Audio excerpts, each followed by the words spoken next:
You're listening to the Options Insider Radio Network. For more quality options programs, visit www.theoptionsinsider.com or search for Options Insider Radio Network in your podcast provider of choice. Listeners can also access all of our programming through our mobile app, available in iTunes and on Google Play. Don't forget to follow along with your favorite programs and submit your own questions for the hosts at twitter.com/options, facebook.com/theoptionsinsider, or via questions at theoptionsinsider.com. Welcome to the Options Playbook, the program where we break down cutting-edge option strategies and explain how you can incorporate them into your own portfolio. Whether you're looking to grow your capital with some offensive maneuvers or protect your investments with defensive plays, you can find them all in the Options Playbook. The Options Playbook is brought to you by Ally Invest. Anything mentioned today is for educational purposes and is not a recommendation or advice. Options involve risk. Please refer to ally.com/invest/disclosures to review additional risks involved with trading options. Securities offered through Ally Invest Securities LLC, member FINRA and SIPC. Now, let's open the playbook and get started. Welcome to Options Playbook Radio. I'm your host, Brian Overby, Ally Invest's senior options analyst and author of the Options Playbook. All right, well, last week we had a great session. We were able to huddle up and answer some of the listener questions. We just love getting them and love chatting about them overall. Then the week before that, we actually looked at a butterfly in the S&P 500 index. We talked about a potential hedge if the market went against us. And we just talked about the fact that the main reason why we're doing this is that the volatility index had a little bit of a spike up. And that probably had something to do with the Fed. The Fed probably had a little bit more to do with it than anything. But with that said, we are able to get the trade on for less money, which means we have less risk. Even though the Fed is coming out and speaking over the week, we still are able to do it for a lower dollar amount. And we talked about the hedge if it went against us. Well, bottom line is the Fed spoke. VIX came off a little bit. Right now, the VIX is at 1391. We're taping the Options Playbook Radio on the 20th of March. It is a Wednesday.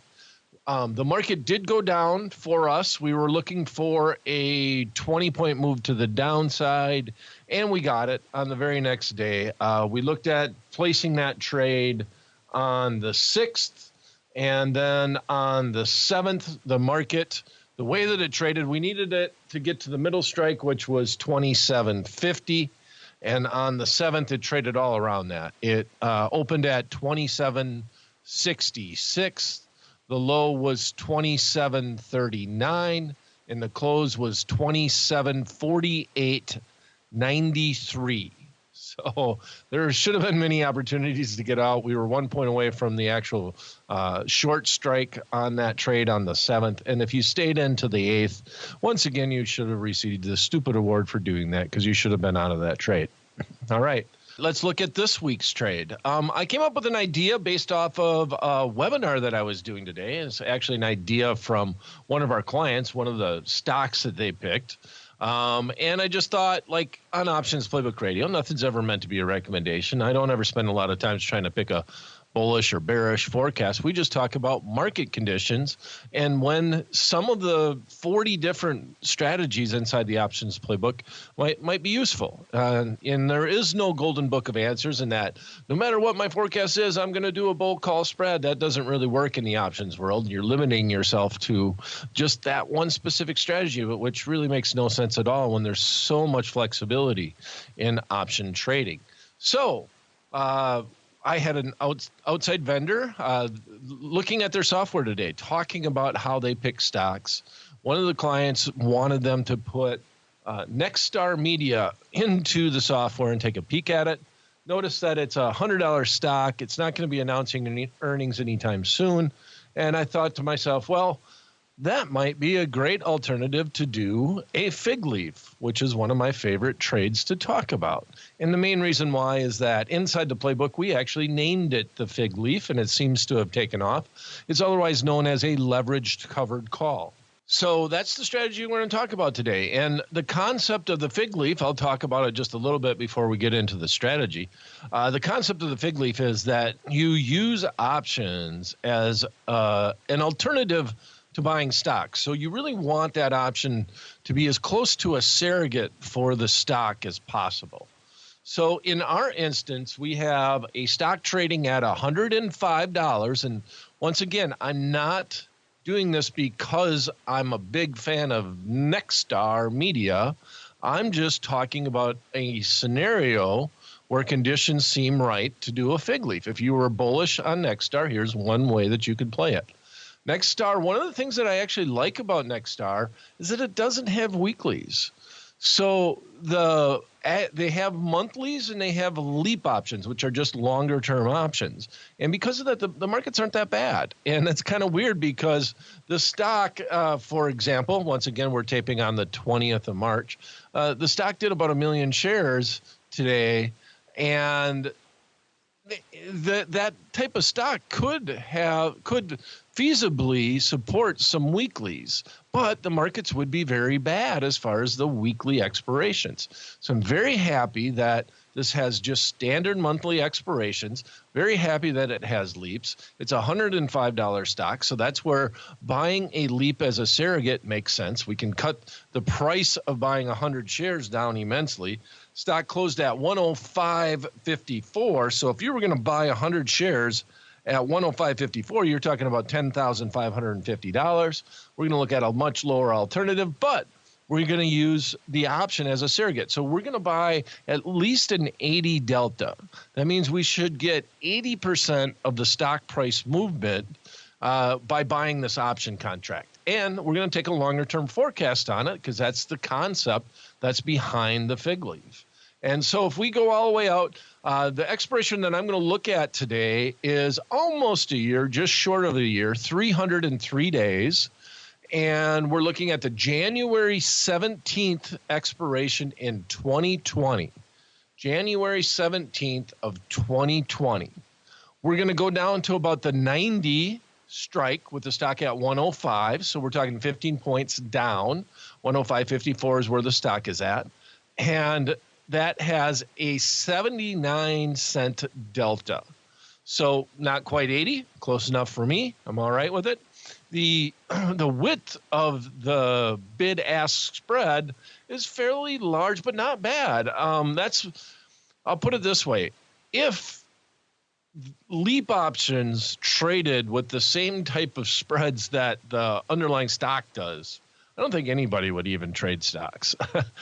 Why would you if you could just go out and buy a leap option and get 80% of the stock price movement at a much, much lower cost? So that's my biggest issue with fig leaves and just buying longer term options in general is the bid-ask spread. So in this instance, with the markets closed, remember, they're showing me that it's 2080 by 2150. Okay, so the bid is 2080 minus 2150. So the width between this bid-ask spread is 70 cents. That's not that shabby, and especially considering that the market is closed here. So like I said, I think this underlying the markets in general are doing better because there are not weekly options that are available.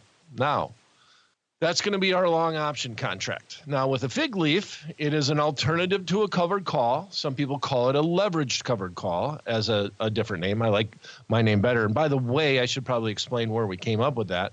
We call a fig leaf because you're kind of covered. That's the tagline that goes along with it inside the options playbook, in that we are going to have an option replicate the stock, and it's not going to replicate it 100%. So you're going to have a delta of 80 on it. You own something that looks like stock, but you don't own the stock. So we say that you're kind of covered on this situation. And that's where the name comes from. So it makes sense to me, and that's why we named it that inside the options playbook. So go out 30 days, and we're going to sell an April 18th call. Now, the 18th is a Thursday. That's when this call ends, and that's because Friday, the 19th, the markets are actually closed for Good Friday. It's the one Friday out of the year that is a holiday, and it happens to fall on the normal monthly option expiration this year round. So that 110 strike call, that is 4.5 points out of the money, is trading for 115 by 125 with the markets closed. So we're going to try to buy the longer term 90 strike option contract and sell a shorter term option contract against it. Now, we got the trade overall. Well, let me go on in and actually give you the full gamut. So here's the trade, and then I'm going to discuss my thinking when I'm looking at fig leaves. So right now we're going to look to buy the Nexstar. NXTR is the symbol. January 17th, 2020, 90 strike call. And at the same time, sell against it the NXST, April 18th, 110 strike call option. Nexstar Media is trading last trade at 105.54. It was down 11 cents on the day. The markets are closed, and it is Wednesday, March 20th. The net debit for this trade is $19.95 on the midpoint. All right. So here's the way that I would always approach a fig leaf. I do like to go out further in time, and I want to have a bullish outlook on this underlying stock. It's not my outlook. That's an outlook that I took from somewhere, not meant to be a recommendation. Here we go. So I'd like to do that, and I want to get like an 80 delta. Now, the biggest thing that I want to pay attention to is it's still an option contract. So because of that, there's still time premium that's in that option. And hence the reason why I like to sell shorter term covered calls against it.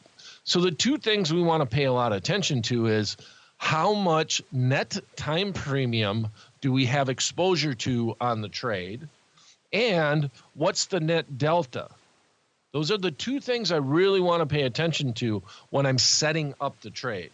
So first of all, if we look at the 90 strike call with the stock at 105.54, it's important to note that we are $15.54 in the money. That's the intrinsic value on this trade. But we see that the underlying option contract at the midpoint is trading for 21.15. Okay, we're just going to work with the midpoints here. 21.15. Everything's going to be a midpoint that we talk about going forward. That means that there is $5.61 worth of time premium on this. So over the next 300 plus days, that's our exposure.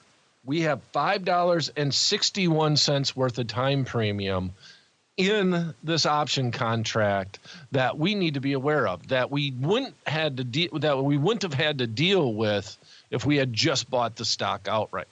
Now, with that said, we're only paying 20%, actually even a little less, of the full stock price. So we got some big benefit here in that we didn't have to put up all that capital, that $10,550 some odd dollars to buy the 100 shares of stock. We're only going to put up net. We said it was a $19.95 times 100 is what it would be, or $1,995, right? About 20% of what the total cost of buying the stock outright is. So if you want to think of it this way, we could take the rest of that money and put it in a money market fund and earn some interest to help pay for that time premium.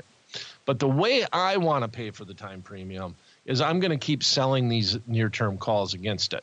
So in our instance, based off of the midpoint of the 110 call, that is exactly 29 days out to expiration, that's $1.20. So if I were to do this and I was going to track it, what I'd want to do is make sure that I was able to sell enough calls to cover the time premium in the option contract that I bought initially. So time premium that we're buying, $5.61. Time premium that we're selling is $1.20. Net, we have $4.21 worth of time premium that we need to make up over the life of this trade. So let's say we're correct. Let's say the market goes up, and it goes up quickly, and we get to 110 right away. Means the market went up about $4.50 over the next 29 days.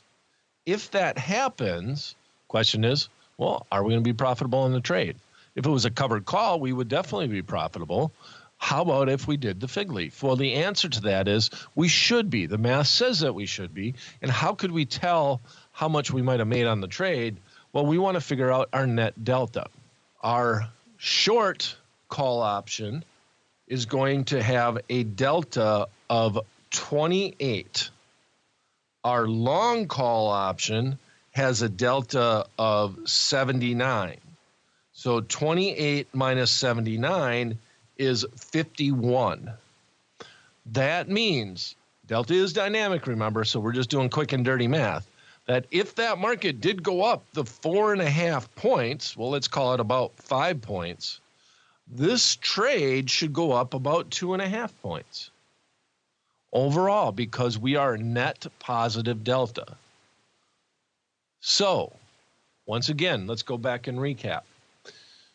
We are doing a fig leaf, otherwise known as a leverage covered call. When you do a fig leaf, biggest thing you want to pay attention to are the time premium that is purchased, the net time premium overall, and the net delta of the trade.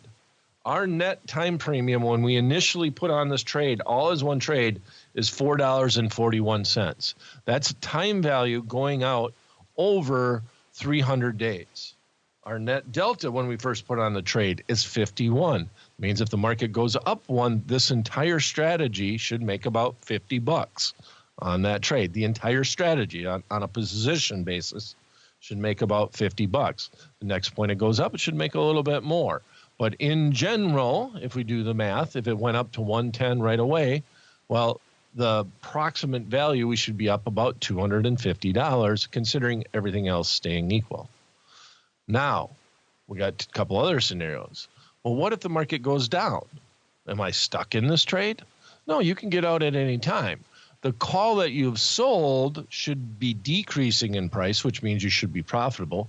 The call that you bought is going to hurt you, but guess what? It's not going to hurt you as fast as the actual stock would, right? On the downside, the delta is going to say, if it goes down one, I'm only going to lose that 80 cents on the long option, and I'm going to gain the 29 cents on the short option contract. So overall, it's not going to hurt us as quickly as if we own the stock outright. Now, that's if we look at this on a one-to-one basis, and we're not using a leverage factor here, right? We're buying one fig leaf versus 100 shares of stock. Okay. So I can close this out at any point in time, but in the options world, I want to make sure that I buy to close the call before I sell to close. I buy to close the short option before I sell to close the long option. I need to do it in that order, or I need to do it all as one trade and just close it out as a spread. All right. Now, if the market comes up, I also need a plan. If it gets up to 110, I have to do something. We call it a fig leaf because you're kind of covered. You don't have the shares of stock. So if it comes up to that 110 strike, either you want to close the trade, you should be profitable, or you want to look to roll the 110 option contract. It's very important that you don't wait and let the stock get to 115, 120 before you decide to roll. You need to do it when it gets to the short strike or is within spitting distance of the short strike or the 110 strike here in this instance. And you might buy it back, roll up and out. If you're still bullish on the underlying, you could just buy and close the call option. But you need to have a plan when you're in a fig leaf, much more than if you're in a just straight out covered call, because you don't own the stock. And the worst thing that you can usually do if that happens, let's say the stock went to 115, you fell asleep on it, and you say, oh, okay, I'm just going to exercise my long call option. Well, when you're doing that, you're leaving time premium on the table. Remember, we're paying $5.61 worth of time value in our 80 delta long call option. So you'd be wasting money. You'd be wasting that time premium. So you need to know that if this happens, what am I going to do? Well, if you really just want to get out of the trade and you got an assignment notice because you fell asleep, you're going to want to sell and close your long-term leap option contract, and then go on out and buy the shares of stock and give it to whomever exercised their call option and wanted their 100 shares of stock. All right, overall. But here's the moral to the story. We got a stock trading at over $100. It's got a fairly low implied volatility overall. It's trading around 20%. It's had a good run over the last year. We're a little bit more bullish on it. We don't want to go out and buy 100 shares of stock and spend over $10,000 to do it. Here's an interesting alternative, but if you do the interesting alternative, you still got to realize you're dealing with options, you're dealing with time premium, and you want to understand that exposure to that time premium. All right, that's going to be it for this episode of Options Playbook Radio. If you have a topic you'd like us to discuss on the show, question you'd like us to answer on the program, you can email them directly to me at theoptionsguy@invest.ally.com. Thanks for listening, and we'll be back at the same time, same place next week.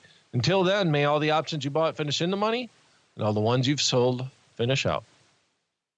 The Options Playbook is brought to you by Ally Invest. Anything mentioned today is for educational purposes and is not a recommendation or advice. Options involve risk. Please refer to ally.com/invest/disclosures to review additional risks involved with trading options. Securities offered through Ally Invest Securities, LLC, member FINRA and SIPC.